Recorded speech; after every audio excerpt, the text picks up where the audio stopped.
my best friend, and I transmigrated into a redemption novel. I was responsible for saving Chloe, a genius girl who had become autistic from bullying and domestic abuse.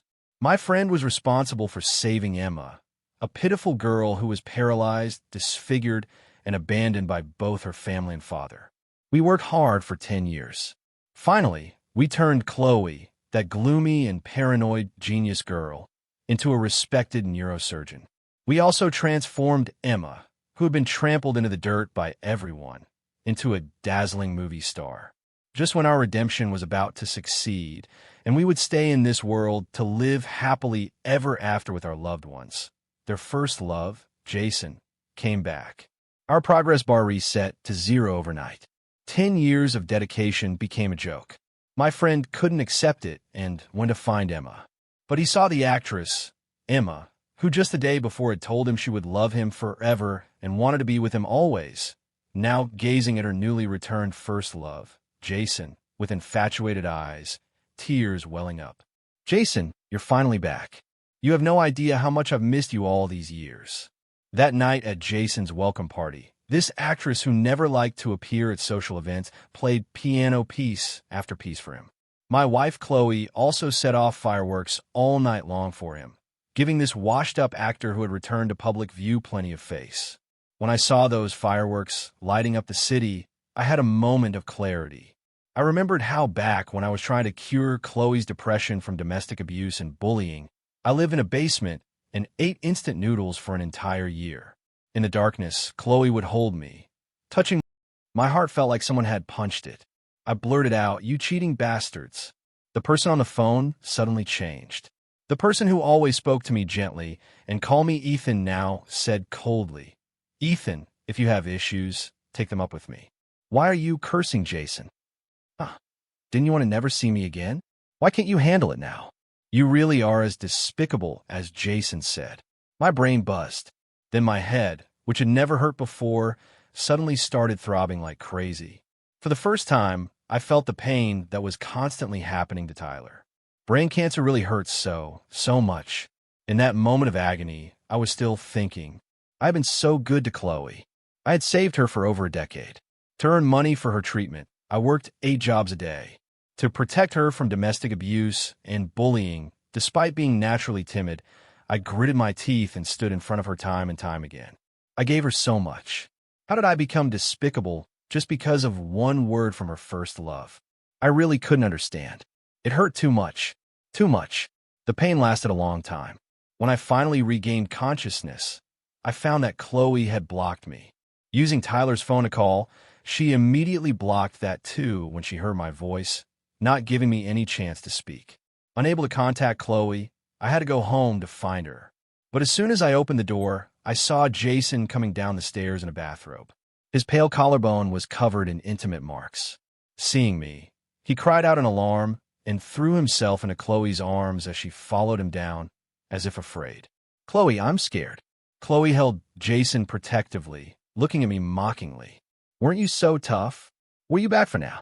Looking at Jason, being well protected by her, my nose suddenly stung. "Chloe, I'm sick. Tyler is sick too." Chloe looked at my pale face, stunned. "What illness?" I endured the fleeting sharp pain in my brain. "Terminal brain cancer." Chloe looked at me in shock, about to step forward when Jason suddenly laughed. "Ethan, you were perfectly fine a few days ago. How did you suddenly get brain cancer?" How pitiful. Reminded by Jason, Chloe's guilty expression vanished, replaced by mockery. "Ethan, enough is enough. If I hadn't seen your medical report a few days ago, I might have believed you. Now you'll do anything to make me feel guilty. You're completely unscrupulous. A man like you deserves to get a terminal illness and die early."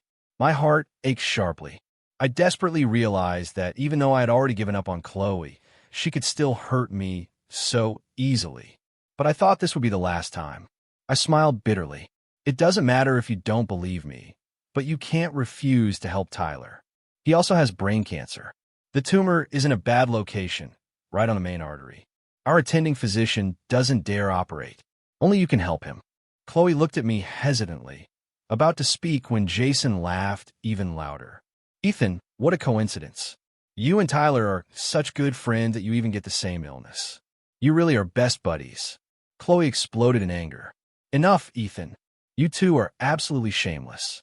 To trick me away from Jason, you'll make up any excuse. I'm telling you, even if you have brain cancer, I won't help either you or Tyler.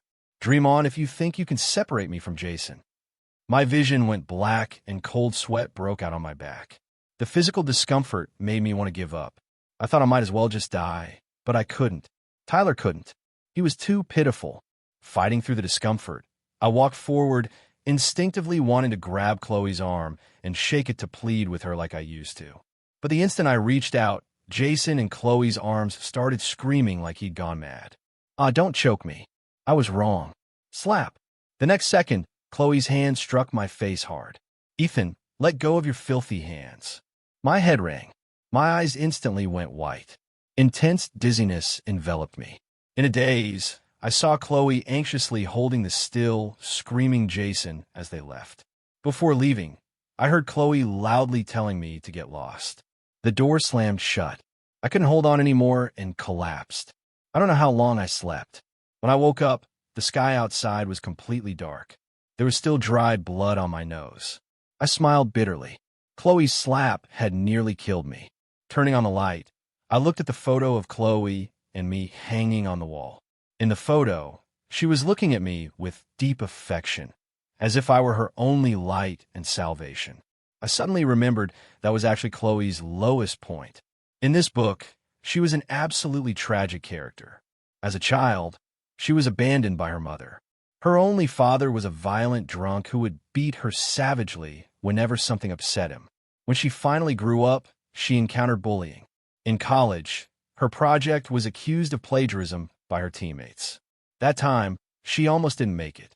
It was I who rushed to her when she decided to commit suicide, saving her from the rooftop and telling her that it didn't matter if others didn't believe her. I believed her, and she gave me all her trust in return. But when did all of that disappear? Now, tortured by illness into this miserable state, standing before her skin and bones, telling her I was dying, she didn't believe me. Everything had changed. When I finally made it back to the hospital, I was pleasantly surprised to find Tyler awake. As the tumor in his brain grew larger, his conscious moments became fewer and fewer. Seeing me, his worried expression finally relaxed. Ethan, you're back. As long as you're okay. I looked at him, guilty. Fool, I was fine. He was the one in trouble.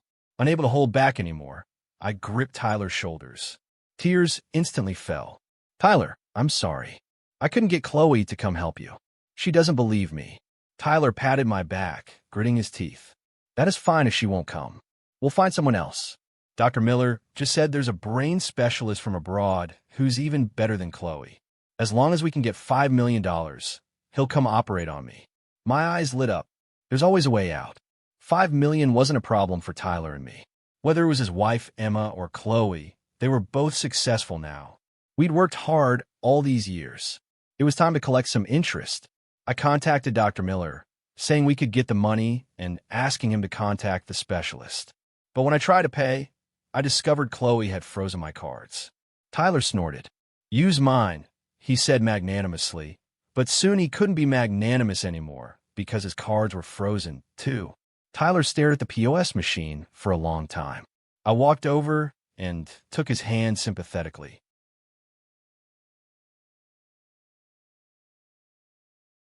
It's okay. I'll go demand money from Chloe right now. How dare she freeze my cards?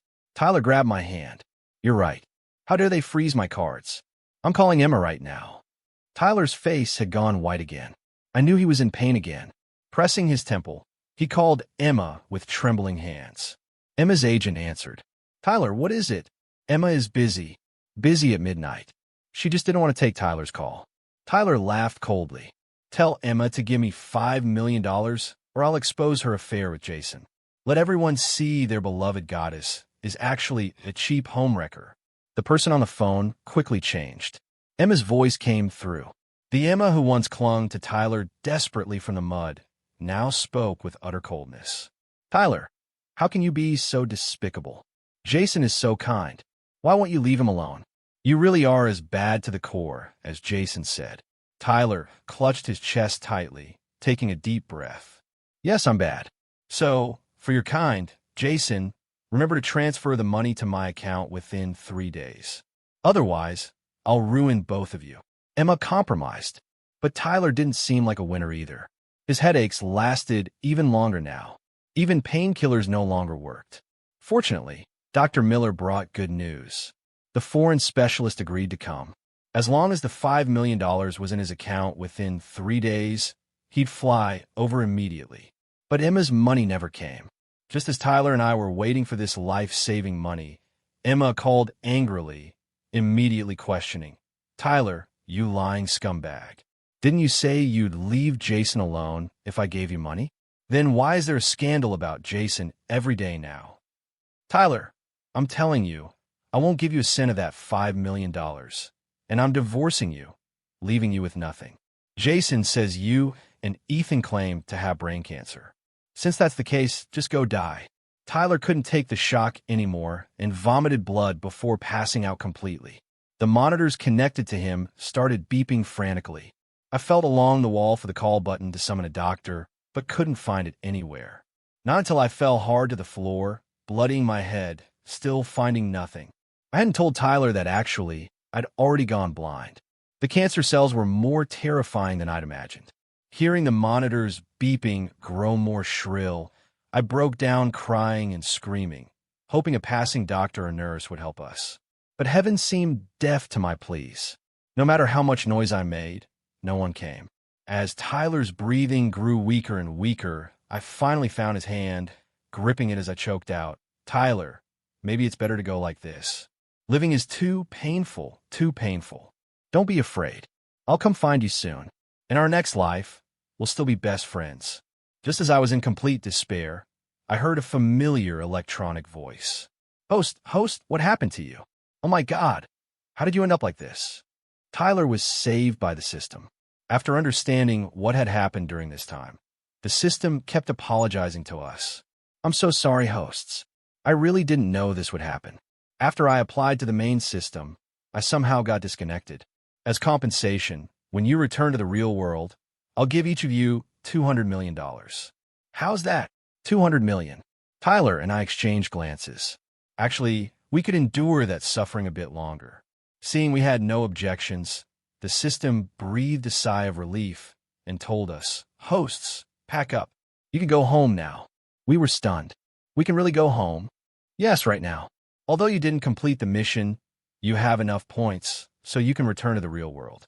As long as your current bodies die, you can go back. There's still time, so you can discuss how to die. Or, if you can't bear to leave, you can wait until time runs out."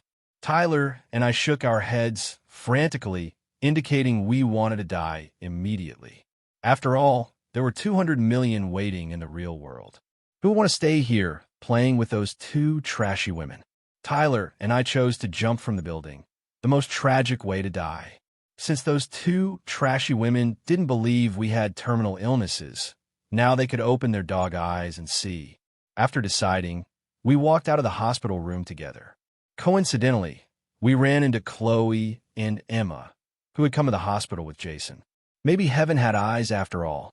Although we hadn't done anything, someone had still exposed Jason's home wrecking. He was at the hospital today because extreme fans had thrown filth on his face. Seeing us, the two women's faces immediately darkened. "How dare you two appear before us? You ruined Jason. Did you think we'd like you? Dream on." Chloe's eyes were red as she glared at me as if I were her mortal enemy. "Ethan, didn't you have brain cancer? Why aren't you dead yet?" Emma also rushed to Tyler. "Yeah, Tyler, you despicable scumbag. Why aren't you dead yet? Go die. Why did you have to hurt Jason?" Tyler finally couldn't hold back a tear. "Fine, I'll die. I'll die right now." I looked at Chloe one last time and said, "As you wish, we'll die right now. Once we're dead, no one can stop you from being together anymore. I wish you 100 years of happiness and no descendants." With that, we ran toward the hospital rooftop without looking back. Behind us, Jason said sarcastically, "Chloe, Emma, you should still go check on them. Although they're acting, it wouldn't be good if someone with ulterior motives saw and called us cold-blooded." Tyler and I stood on the rooftop. Behind us, Jason was still mocking us for acting. Emma and Chloe didn't believe us either. They stood beside Jason, coldly watching us, telling Tyler and me to stop performing, but we would make them believe soon enough. Tyler looked at me and smiled. "Ethan, let's go home." I smiled faintly. "Okay, let's go home together." Tyler and I jumped from the rooftop one after the other. The autumn wind in Los Angeles stung my face, but thinking of those $200 million, I didn't feel any pain at all. Before becoming a meat pancake, I asked the system if what I had recorded earlier had been posted. The system replied it had been sent. Hearing this answer, I peacefully closed my eyes. Jason, Chloe, Emma, you're finished. Tyler and I returned to the real world. The system kept its word and gave us each $200 million. Tyler and I lived the good life we never dared dream of before. Models, beautiful women, actresses, we changed partners every few days. We lived in a mansion and drove sports cars. The pool hosted parties daily. But after a while, we felt that although the decadent life was nice, something was still missing. Tyler and I were never the type to be content with mediocrity. We grew up together in an orphanage. After graduating, to have a real home in the city and buy our own house, you can't imagine how hard we worked. That's why the system initially chose to bind us to save Emma and Chloe. It said only people as resilient as us could save such paranoid and dark female supporting characters. Unfortunately, we still failed. Perhaps trash like them never deserves to be saved. Tyler and I started a company and successfully caught the wave of short dramas, turning 400 million into many, many more billions. Tyler and I had even more money to live it up. Our female companions changed one after another, but he never dated anyone from the film industry. I knew that even though we'd returned, those 10 years had really happened to us. We had once given our all to be good to someone and had been ruthlessly betrayed. Betrayal hurt so much that even in a different time and space, it would still make our hearts ache in the quiet of the night. 7 years passed in a flash. I discovered that time and money were both wonderful things. Now I rarely remembered what happened in that other dimension. I became a very successful entrepreneur, built many Hope elementary schools, established countless welfare institutions, found a like-minded partner, and built a happy family with her. Now our son was 3 years old. Tyler was like me, making money while giving back to society and changing girlfriends, playing the field. He wasn't as carefree as I was. He never settled down. He had been truly hurt and was scared. On my son's birthday, Tyler came to see me. We'd barely exchanged a few words when suddenly a familiar electronic sound rang in our minds. "Oh no, hosts, your former targets have gone crazy.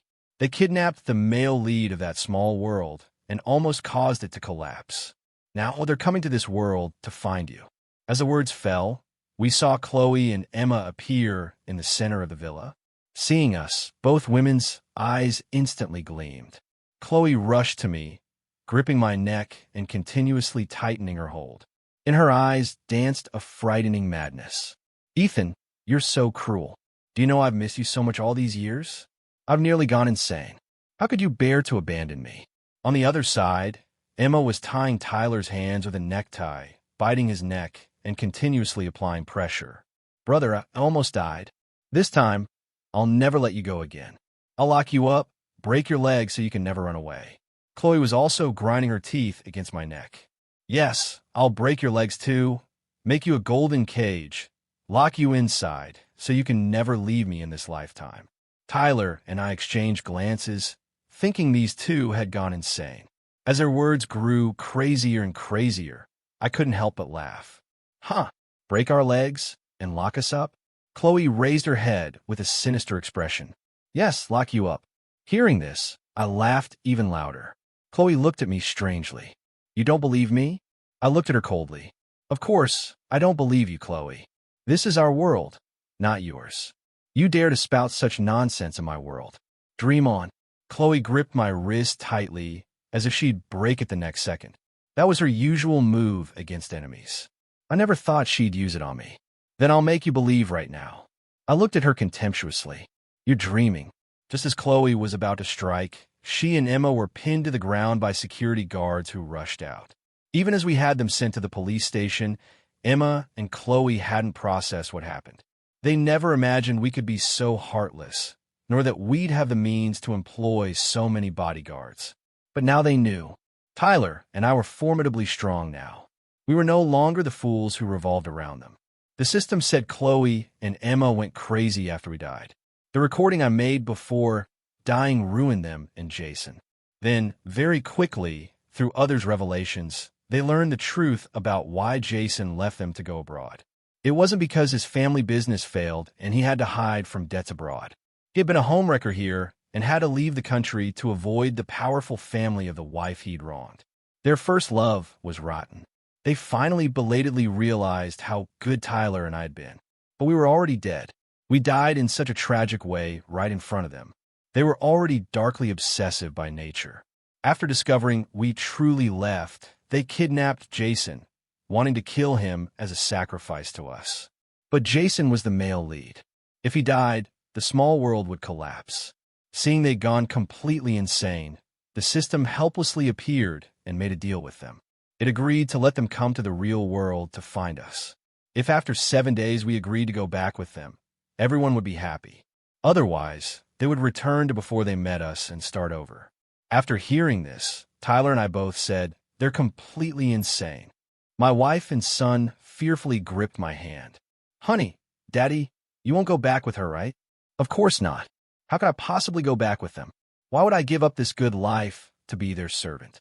"Absolutely not." But Chloe and Emma loved to dream. They didn't realize Tyler's and my disgust. After being released from detention, they tirelessly tried to make their presence known to us. Unfortunately, they now had nothing. They didn't even qualify to enter our villa community. They could only live outside our villa. Every time Tyler and I drove out, they would stare at us with lovesick eyes. But security quickly discovered these two suspicious people. That day, when Tyler and I drove past, we happened to see security chasing Chloe and Emma away. Seeing us come out, they looked at us grievously. But Tyler and I felt nothing. Grieved. But how could they compare to our grievances back then? We gave everything for them, but how did they treat us? They never deserved sympathy. Those who betray true hearts deserve 10,000 silver needles. On the last day of the countdown, Chloe still found me. I don't know how she did it. She bypassed all the security to get into the villa. At the time, I was feeding a stray dog I'd rescued. Seeing Chloe, I wasn't surprised, but Chloe shed tears of excitement. "Ethan, you're still angry with me, aren't you?" I petted Blackie's head. "No," Chloe said joyfully. "I knew you wouldn't be angry with me, Ethan. That year when my depression flared up and I wanted to hurt myself, you grabbed the knife I was using to hurt myself and stabbed yourself instead. You said seeing me in pain hurt you 10,000 times more than your own pain. You told me not to take it out on myself. I was devastated at the time, but seeing your wounded hand, my illness miraculously improved. I thought, such a foolish man. I want to be good to you for life, to cherish you forever." I suddenly laughed. Yes, I was really foolish then to actually believe your lies. The warmth from moments ago vanished completely. Chloe looked at me in panic. "Ethan, are you blaming me?" I sneered. "Shouldn't I blame you?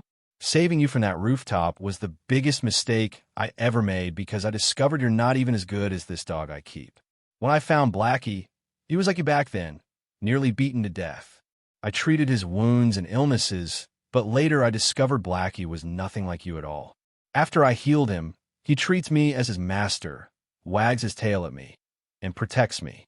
But you snake, only bite the hand that feeds you." Chloe's face went pale as she begged, "Please stop." But I insisted on continuing.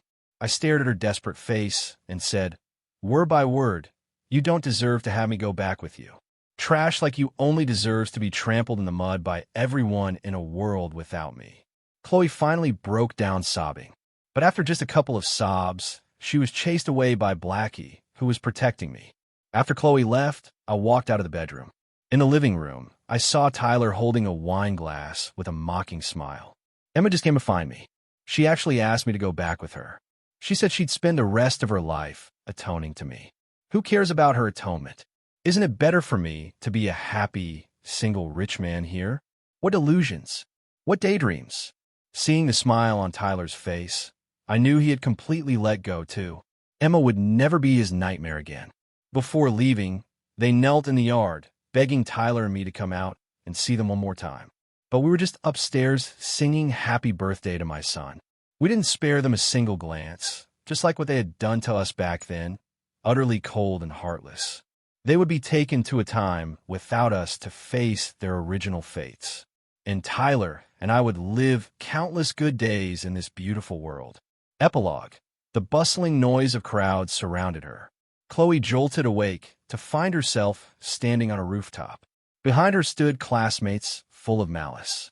They pointed at her accusingly, calling her a thief who stole others' research success, telling her to stop acting. If she wanted to die, she should hurry up and die. Stop performing her suicide act here. Chloe suddenly remembered the system had transported her back to the darkest days of her life. She looked desperately toward the rooftop door. She belatedly realized that this time there would never be a foolish young man appearing with evidence to save her. She would live in this world without him.